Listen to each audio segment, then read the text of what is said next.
The DOJ says it's charged 474 defendants with fraud schemes connected to the pandemic who collectively tried to scam $569 million from individuals and the U.S. government in 56 federal districts all over the country. At least 120 of those defendants are charged with Paycheck Protection Program fraud. Now, one Texas man pled guilty to fraudulently obtaining more than $17 million in PPP funds by filing more than a dozen loan applications and then using the money to buy homes, jewelry, and luxury cars. More than 140 defendants have been charged with federal unemployment insurance fraud since the pandemic began. Now, one of them pled guilty to scamming more than $499,000 in jobless benefits. And finally, a whopping $580 million. That's what the DOJ and Secret Service say they've seized from people who've defrauded a federal loan program meant to help small businesses and charities. Sickening. Criminals and criminal organizations took advantage of Americans suffering during this crisis and committed substantial fraud against these critical pandemic relief programs. During a federal hearing, numbers reaching into 10 figures are discussed. I think it was 57,000 applications in PPP were for applicants who are on the do not pay list, involving several billions of dollars. And how much fraud are we talking about just in those loans?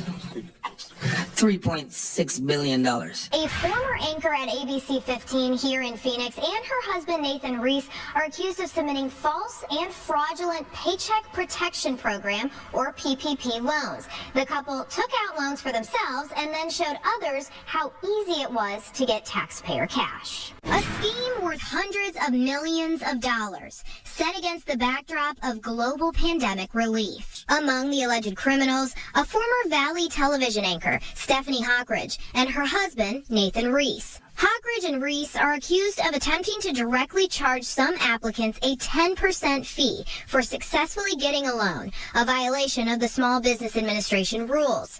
A review of the loans showed what the couple was willing to do for the money, including Reese claiming in an application he was African American and a veteran. Other evidence showed Henyard describing the PPP as, quote, $100 billion of free money. And although the PPP loans were set up for small businesses, Henyard told her staff, quote, who the F cares? We're not the first bank to decline borrowers who deserve to be funded. They can go elsewhere. Reese and Henyard also requested direct payments from PPP borrowers, ultimately scamming them out of substantial amounts of their loans.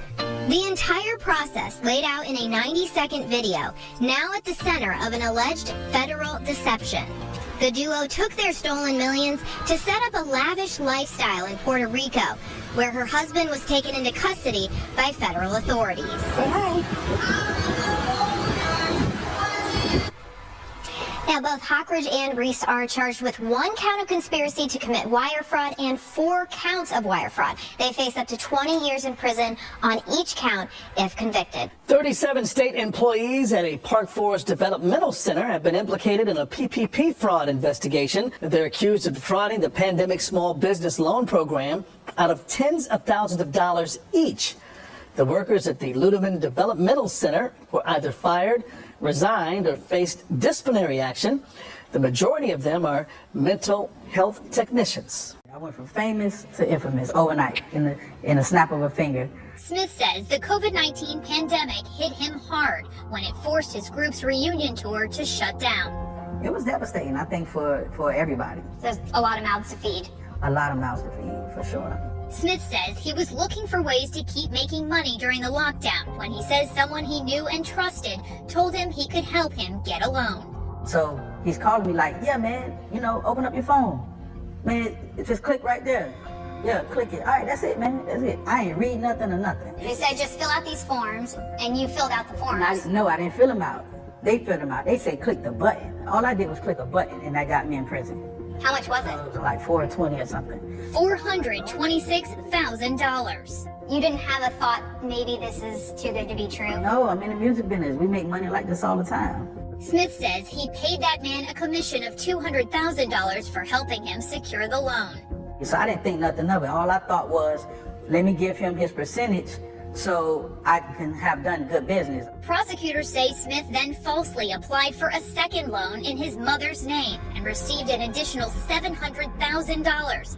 Then he says he spoke to his accountant. He said this was a PPP loan. I said, what was that? He said, this is a government PPP loan. Prosecutors say Smith was part of a South Florida ring that applied for a total of $35 million in PPP loans. So where did the money go? In the accounts. And then from your account, what'd you spend it on? I did some charity stuff, gave out money to friends and family like Santa Claus. The prosecutors in this case said that you had deliberate ignorance of truth, meaning that you just didn't want to know the facts. That's how they painted it. Then me telling you I didn't know, it's hard to believe. Prosecutors said instead of employee payroll, Smith spent money on purchases like a Ferrari, shopping at Versace, and over $27,000 at the Seminole Hard Rock Casino near Miami.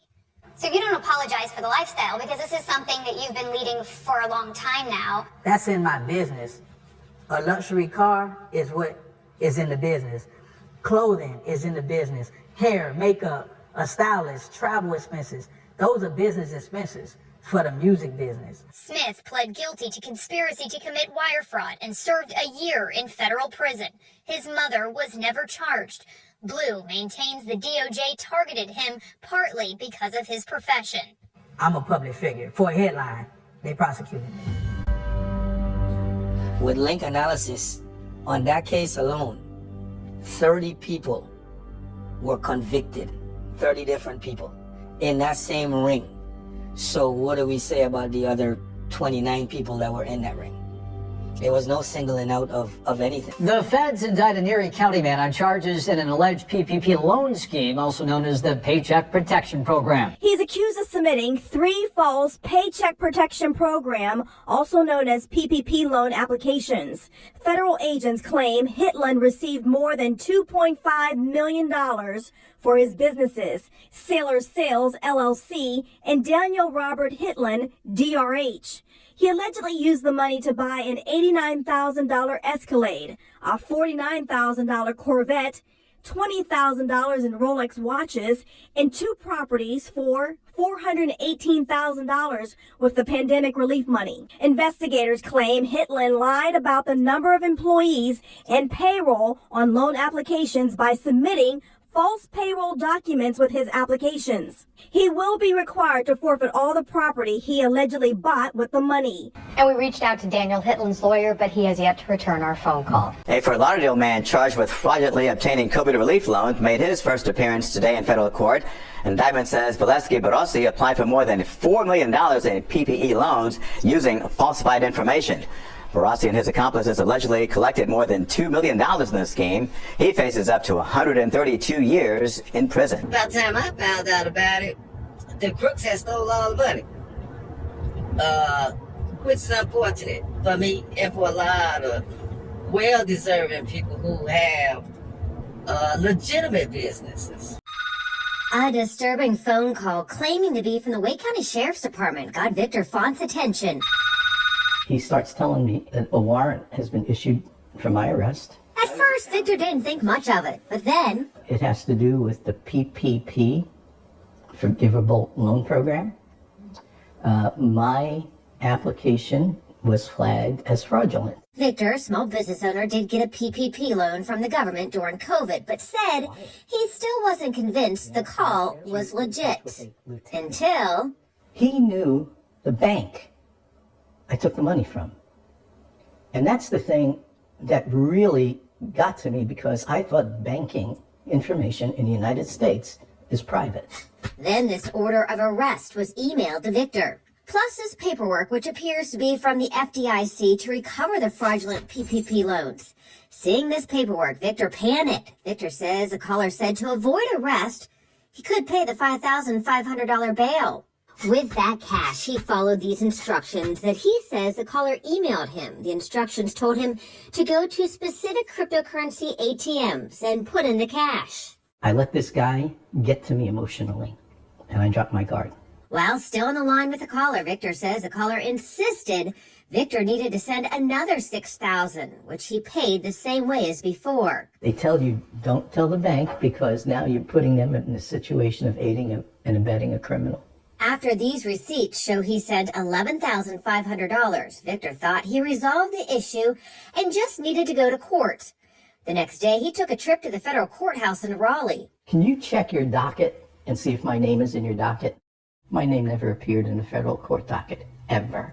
It was all an elaborate scam, and Victor is not alone. In Idaho, the Department of Finance issued this alert about the same scheme where scammers, just like in Victor's case, use phony court documents to make it look like fraud surrounding the PPP loans. It's given me an opportunity to warn other small business owners across the United States because they're going for federal PPP forgivable loan money. Quite a few people are getting that early morning knock on the door because they chose to not do the right thing. They chose to lie about their current business status. They didn't have a business, so there wasn't a status. But the FBI, the feds are not gonna rest until they get a lot of these bad actors in custody because it's serious. You know, when you robbing the federal government, the system isn't perfect. The system will never be perfect, but they out there knocking on doors right now. So if you get that strange knock on the door and you look through your little Ring camera, you see all these dark colored vehicles with the windows tinted, and you know you got that PPP loan, and you know you didn't have a business. You lied on your application. You fabricated everything. You fabricated everything except that information on your checking account where you were looking for that direct deposit. Rochelle Holness, the daughter of former Broward County Mayor Dale Holness, is facing 6 months in jail. According to our news partners at the Miami Herald, Rochelle Holness pled guilty to a fraud charge, and this stemming from a pandemic benefits program. As part of her federal plea deal, she avoids another charge accused of stealing from her father's county commission campaign in 2020. The saga comes 2 years after her younger sister, Damara Holness, was sentenced to prison for more than a year for defrauding the COVID-era Paycheck Protection Program to the tune of $300,000.